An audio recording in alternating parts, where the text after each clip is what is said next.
안녕하십니까. 오늘도 방언 기도에 대하여 바른 성경에 의한 고찰 10번째 강의를 하도록 하겠습니다.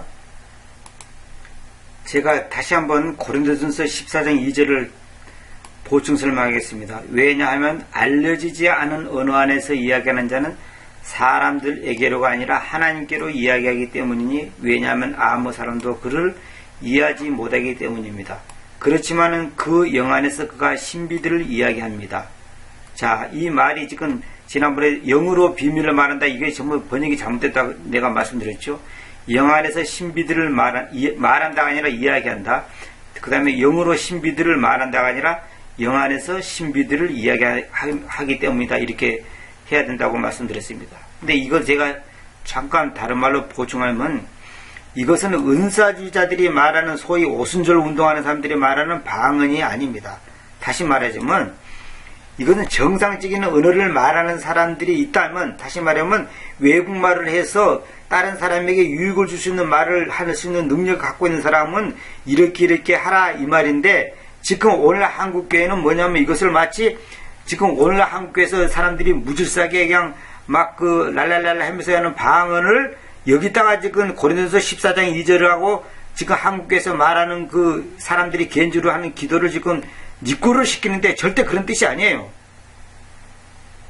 이것은 뭐냐면 육신적인 고린도 교회 성도들이, 그 당시 고린도 교회 성도들 중에 실제로 방언, 다시 말해 다른 외국말을 하는 사람들이 있었어요. 그러나 그 사람들이 이런 식으로 말을 해서 교회에 유익을 못 줬단 말입니다.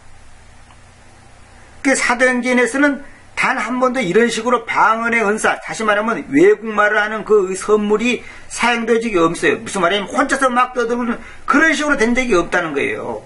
그런 식으로 무질서하게 된 적이 없다는 거예요. 사도행전에서는 정확하게 방언이 통용이 돼 있고 또 듣는 사람이 다 알아먹을 수 있어요. 그런 놀라운 역사가 있었는데 고린도 교회는 그런 것이 아니단 말입니다. 그 사도행전에서는 방언의 은사를 받은 사람이 그 언어를 이해할 수 있는 사람들 앞에서 그 은사를 발휘해서 유익을 끼쳤습니다. 다시 말하면 내가 러시아 말을 하면 러시아 말을 알아듣는 사람 앞에서 내가 러시아 말을 해가지고 복음을 전했고 그 듣는 사람이 유익을 받았단 말입니다. 아, 그렇구나, 하나님이 어떤 분이구나, 예수님이 어떤 분이구나, 이렇게 깨닫게 됐단 말입니다. 그래서 도움을 줬어요, 그 사람한테. 그러나 지금 고린도 교회 성도들은 아무도 듣지도 못하고 알지도 못하는 사람 가운데서 혼자서 막 짓거리는 거예요. 그럼 아무 유익을 끼치지 못하는 거예요. 근데 자기는 하나님께만 말을 하고 있을 뿐이에요. 근데 그 하나님께 말을 하는데 과연 그것이 정상적인 언어겠냐, 이 말이에요. 아무 의미도 없는 저작거림이 아니겠냐. 그래서 여기서 영 안에서 한다는 것은 뭐냐면 자기 영 안에서 한다는 거죠. 자기 영 안에서. 근데 그 영이 도대체 하나님의 정상적인 영이냐, 아니면 거짓된 영에 속아서 하는 것이냐, 그 열매를 보면 나무로 한다고 판단해 보시기 바랍니다. 여기 이야기 5절 한번 읽어볼게요. 나는 여러분 모두가 언어들로 이야기하였으나 오히려 여러분이 예언하기를 바랐으니 언어들로, 왜냐하면 언어들로 이야기하는 자보다, 지금 언어들이라는 것은 이제 우리 개성들을 한다면 방언을 말하는 겁니다. 언어들로 이야기하는 자보다 예언한 자가 더 위대하기 때문이니 그가 해석하여 교회가 훈담을 받게 하지 않고서는 그러합니다. 해석을 해가지고 교회가 훈도, 다시 말하면 교회의 덕을 세우는 일을 하지 않는다면 이 방언 기도랑 방언으로 말하는 것이 아무 소용없다, 이 말입니다. 딴 사람이 못 알아먹는데 그게 무슨 의미가 있어요? 예언하기를 바란다, 이 말은, 예언하는 자가 더 위대하다, 이 말은 뭐냐면, 전도 자꾸 말씀드렸지만 하나님의 말씀을 전하는 자가 더 위대하다, 더 나은 거다, 이 말입니다. 못 알아먹는 말을 무슨 소용이 있냐, 이 말입니다. 이 말을 잘못 오해하면 어떻게 되냐면, 이제 개성경대로 본문에 넣는다면 어떤 오해가 되냐면, 이 말은 언어들로, 다시 말하면 방언으로 이야기하는 것을 인정한다는 뜻이 아니라 정상적인 언어라면 해석이 있어야 된다, 통역이 있을 것이다.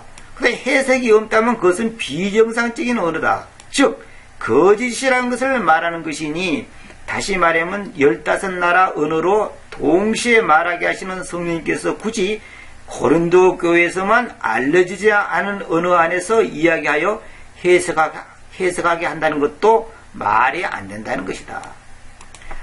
사도행전 2장에서는 사도들이 다른 나라 말로 이제 설교를 하니까, 말씀을 전하니까, 다른 사람들이 다 알아먹었단 말입니다. 굳이 옆에서 또 통역을 하고, 옆에서 여러분 이것은 무슨 언어인데, 또 여러분 러시아 말 할 줄 아는 사람이 이리 오시오. 내가 러시아 말로 통역했습니다. 이렇게 하지 않고, 이 말하는 사람이 바로 말을 하는 거예요. 그래서 러시아 말을 바로 하는 거예요, 내가. 그러면 듣는 사람들이 다 알아듣는 거예요. 근데 고린도 교회에서는 그게 아니라 통역을 하라는 거예요. 다시 말하면 이것이 통역이 안 된다면 그 언어는 진짜 언어가 아니라는 거예요. 가짜라는 거예요. 근데 어떤 사람들은 이렇게 말합니다. 방언을 유창하게 해가지고 통역을 유창하는 사람이 있다. 그래가지고 나도 거기에 유익을 받았고 은혜를 받았다. 저도 통역하는 사람 직접 다 봤고 수없이 들어봤습니다. 아주 그럴듯합니다. 아주 유창합니다. 그냥 아주 유창합니다. 정말 방언하는 사람도 너무너무 유창하게 하고 통역하는 사람도 그냥 랄랄랄라 그런 게 아니라 그냥 너무너무 진짜 외국말하는 것은 유창합니다. 그런데 결론은 뭐냐?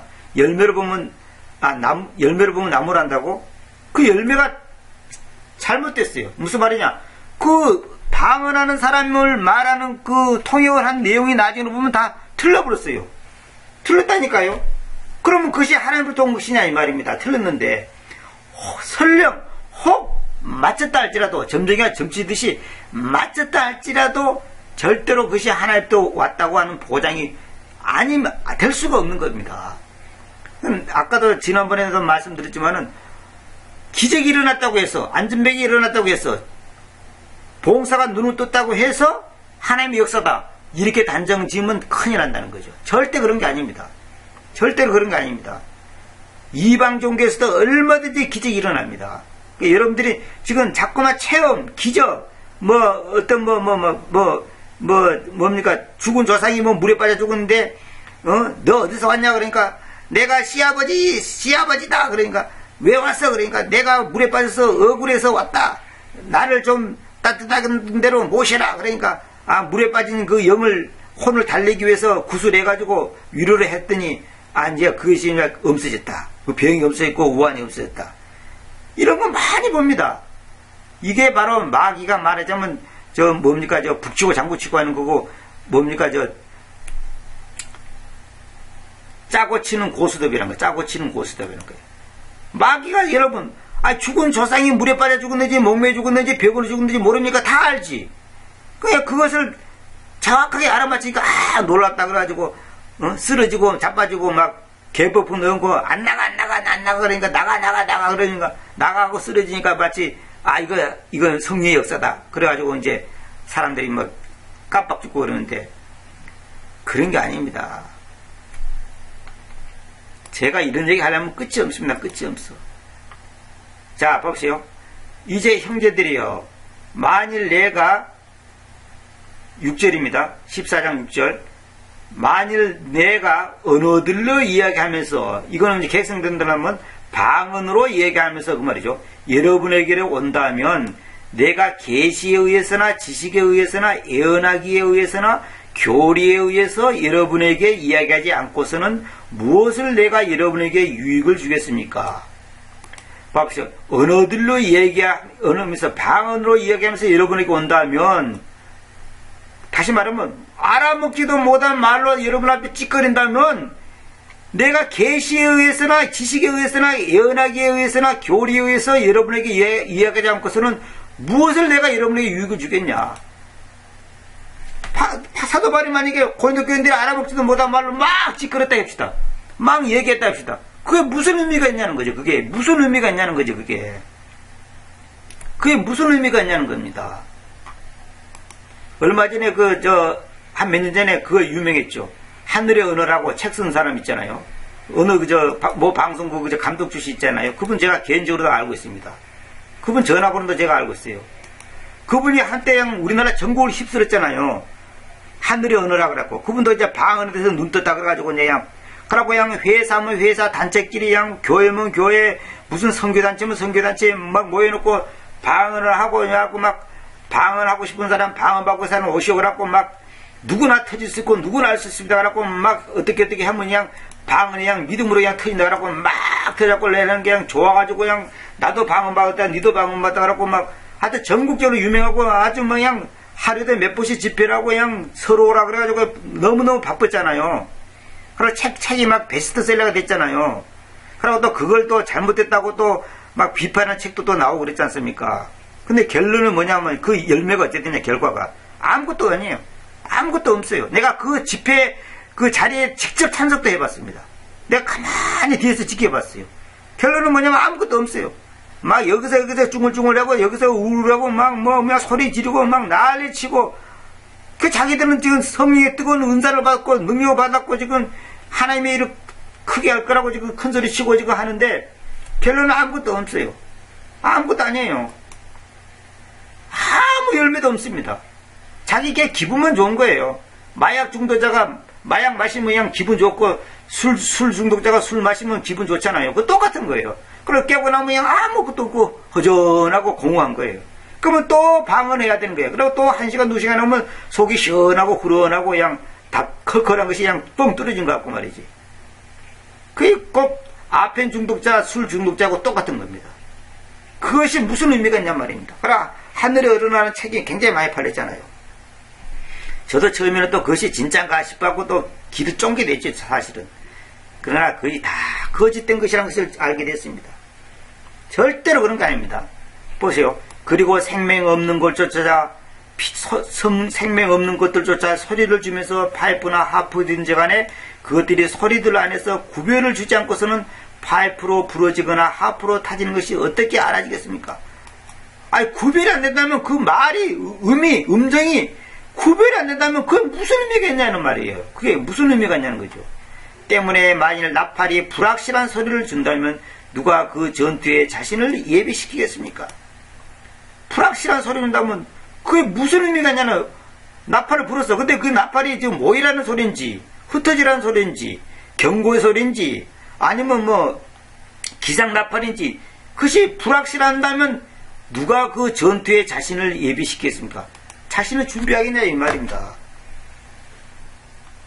명확하지 않는 것은 다 의미가 없다는 거예요.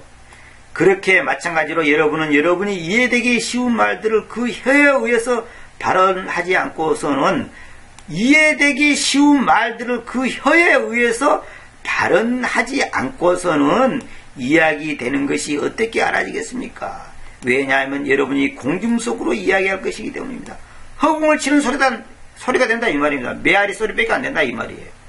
이해되기 쉬운 말들을 그 혀에 의해서 발언하지 않고서는 정확하게 말을 해라고 말입니다. 발언한다는 말이 이게 뭔 말이냐 아십니까? 이거 어디 있습니까? 여기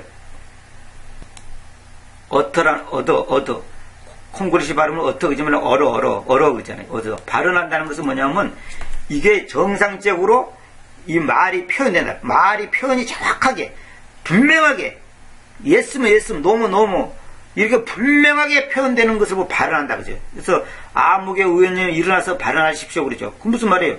그 사람 밑도 끝도 없이 서론 본론도 없이 회의에서 아무 상관도 없는 엉뚱한 소리 한다면 그게 완전히 그 정신병자죠. 그러나 분명한 논리가 있고 조리가 있고 의미가 있고 어떤 주제가 있고 그것을 정확하게 말한 것을 이 발언이라고 합니다. 발언한다 그러는 거죠. 아무개 의원님이 일어나서 발언하십시오 그러잖아요. 그런 내용입니다.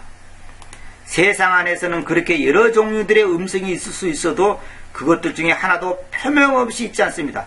뜻없이 시그니피케이션 어떤 의미가 분명하게 나타나지 않고 분명하게 나타나지 않고 있는 음성은 없다는 거죠.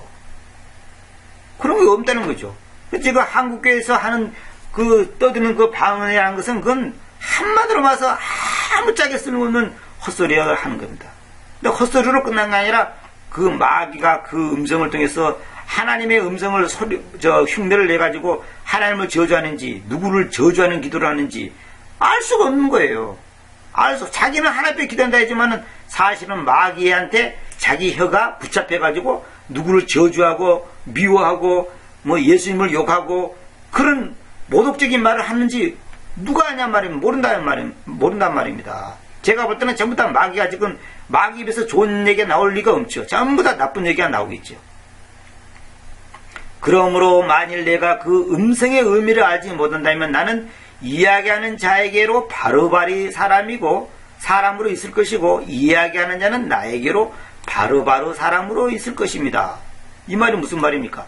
바로바로란 말은 뭐냐면 우리 개성에는 미개인이 되는데 미개인이 아니라 바로바로 사람이란 말은 뭐냐면 그들의 언어, 법, 생활 양식 등이 헬라 사람들과 아주 거리가 먼 당시 미개인을 가리킨다 이 말입니다. 아주 거리가 먼 당시 미개인을 가리킴 이런 뜻이에요. 그 당시 헬라 사람들이 미개인들을 가리킬 때 그 바로바르 사람들을 대표적으로 뽑았습니다. 그 사람들은 그 당시 아주 미개인들을 가리키는 겁니다. 그러니까 이야기하는 사람은 나한테 바로바르 사람이고 미개인이고 나는 그 사람한테 또 미개인이 되는 겁니다. 왜? 피자가 안 통하니까 그 의미가 음성의 의미를 알지 못하니까 당연히 그럴 수밖에 없는 거죠. 바로 그렇게 여러분이 영적인 선물들에 대하여 열광적이므로 여러분이 교회를 훈담을 위해서 탁월하기를 찾으십시오. 영적인 선물들에 대해서는 그렇게 열광적으로 찾고 있다면 교회를 다시 말해 교회의 덕을 세우기 위해서는 탁월하기를 찾으라 이 말입니다. 이러므로 알려지지 않은 언어, 알려지지 않은 이 방언 안에서 이야기하는 자라 하여금 그가 해석하려고 기도하게 하십시오. 만약에 진짜 그 방언이 맞다면 바른 기도라면 바른 언어라면 해석하도록 기도하라 이 말입니다. 근데 해석이 안 된다면 그는 가짜다 이 말이에요. 가짜. 오늘날 방언 통일한다는 거 있죠? 100% 가짜입니다. 내가 단언합니다. 전부 가짜입니다. 그 내용이 맞았다 하더라도 가짜입니다. 다시 말하면 내일 누가 올 것이다, 내일 무슨 일이 있을 것이다, 우리나라에 무슨 일이 있을 것이다 해가지고 그것이 맞았다 할지라도 가짜다 이 말입니다. 왜? 마귀가 다 그거 알아맞힙니다. 마귀가 그까지 몰라요? 그래서 어느 사이트 보니까 어떤 여성도가 깊이 기도하고 국가에 대해서 예언 기도하고 무슨 김일성이 어떻고 김정일이 어떻고 우리나라 대통령이 어떻고 그 예언한다라고 그 사이트 한때 굉장히 유명했어요. 제가 그걸 읽어봤는데 그러고 어느 대학 교수가 또 그걸 컴퓨터에다 올리고 했는데 참 지금 생각해보니까 어처구니 없지. 그러고 그 방언하고 예언 기도하고 한 사람이 뭡니까 그 여자가 그냥 일장무식인 여자인데 그냥 러시아 말을 하고 불어를 하고 해가지고 예언한다 그러는데 결국은 뭐냐면 전부 다 거짓으로 다 드러났죠. 설령 러시아 말을 했다 할지라도 그건 잠깐 한 거고 그건 다 한마디로 쇼에 불과한 것입니다. 왜냐하면 만일 내가 알려지지 않은 언어 안에서 기도한다면 나의 영은 기도하나 나의 이해력은 열매가 열리지 못하기 때문입니다. 그렇다면 그것이 무엇입니까? 내가 그 영으로 기도하겠으며 내가 그 이해력으로 또한 기도하겠습니다. 내가 그 영으로 노래하겠으며 내가 이해력으로 또한 노래하겠습니다. 그러니까 이걸 지금 오해하고 있습니다. 지금 나가 이렇게 설명을 해야 되겠어요. 이 부분에 대해서는. 그러니까 구원받은 지 얼마 되지 않아가지고 성경을 잘 모르는 어린 그리스도인에게 어떤 사람이 은사주의자들이 와가지고 방언을 해야만 영적으로 성장하고 성령의 능력을 경험하는 것이라고 가르친다면 결국 그는 자기 자신의 체험에만 의지하는, 다시 말하면 성장이 원천 봉쇄된 영적 아기들로만 만들어내게 됩니다. 다시 말하면 체험을 해야 되구나, 방언해야 되구나, 환상을 봐야 되구나, 음성을 들어야 되구나, 이것이 믿음이 좋다는 증거구나, 이런 식으로 하고 그걸 계속 추구하다 보면 그 사람은 말씀하고는 거리가 멀고 교회 성도들이 모두 교회에 유익은 구하지 않고 자기 자신만의 유익을 구해서 자기 자신이 그냥 내가 남보다 더 기도 많이 하고 은사 많이 받고 능력 많이 해가지고 해야 되겠다 그래가지고 어떤 교회 갔더니 어느 청년이 7개 나라 방언한다 예언이 음하고 그냥 통역이 음하고 그냥 사랑하는 내 아들아 내 교회 성도들아 하면서 했다고 하면서 근데 걔 직접 다 만나봤어요. 그래 지금 해보냐, 지금 왜 하느냐 그랬더니 지금은 목사님이 하지 말아요. 교회가 어지럽힌다고 하지 말아요. 그런데 그게 아니고 그 청년한테 그런 놀라운 역사가 일어났다고 해서 사람들은 100% 그 사람이 하나님께서 그 사람을 통해서 기회를 통해서 교회에 대해서 예언하고 앞으로 우리 상황을 대해서 예언한다고 지금 철석같이 믿고 있단 말입니다. 나중에 보니까 걔 아무것도 아니에요. 아무것도 아니에요. 하다못해 기도도 안 해, 걔. 아무것도 아니에요. 컴퓨터 갖고 맨날 오락만 하고 있어요. 그것이 무슨 성의 역사냐 말입니다. 이렇게 은사만을 추구한다면 그 교회와 성도들은 절대로 영적으로 성장할 수가 없다 이 말입니다. 절대로 성장할 수 없습니다. 제가 15절 부분은 제가 다음에 이어서 아주 좀 자세히 설명해야 되겠습니다. 이거는 굉장히 중요한, 이걸 오해한 것이 뭐냐면, 내가 그 영으로 기도하겠으며 그 이해력으로 또 기도하겠습니다. 영으로 노래하겠으며 내아가 이해력으로 또한 노래하겠습니다. 그러니까 이것이 사도 바울이 마치 고린도 교회 방언을 인정해갖고 자기도 그렇게 뭐 원하는 것처럼 이렇게 오해가 되는데 그런 뜻이 아닙니다. 그걸 나중에 제가 다음 시간에 이어서 해야 됐습니다. 내가 20분 넘어서 시간이 많이 갔기 때문에 시간이 요즘 관해서 이거 설명이 길어야 되기 때문에 다음 시간에 이어서 강의하도록 하겠습니다. 감사합니다.